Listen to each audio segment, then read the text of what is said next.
Bize de memnun oldum. Sağ olun. Rahim. Mardin'in tarihi bir şehir olmasından dolayı son yıllarda gerek medyada gerekse turizm alanında büyük bir mesafe kat ettiği herkes tarafından malumdur.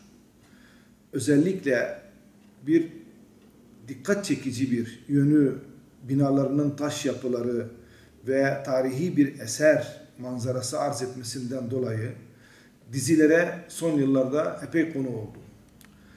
Ancak bu diziler yapılırken Mardin'in örf adetlerini, Mardin'in geleneklerini, Mardin insanının davranış biçimlerini, Mardinli aileyi tanıtan hiçbir sahnesi mevcut değildir.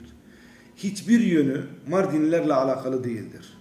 Tamamen kendi kurguları, Mardinlilerin hayatlarından, Mardinlilerin yaşama tarzlarından, Mardin aile anlayışından tamamen uzak, hiç ilgisi olmayan, tamamen ya komediye boğmak suretiyle insanları güldürmeye yönelik, biraz da Mardin şivesini kullanmak suretiyle yaptıkları bu dizilerin kesinlikle Rütük tarafından kontrol edilmesi gerekmektedir. Her önüne gelen bir şehrin bütün halkıyla alay etmeye hakkı yoktur. Bu özellikle son günlerde Fox televizyonunda Kadim Dostum adıyla yayınlanmakta olan dizinin derhal durdurulması gerektiğine inanıyoruz.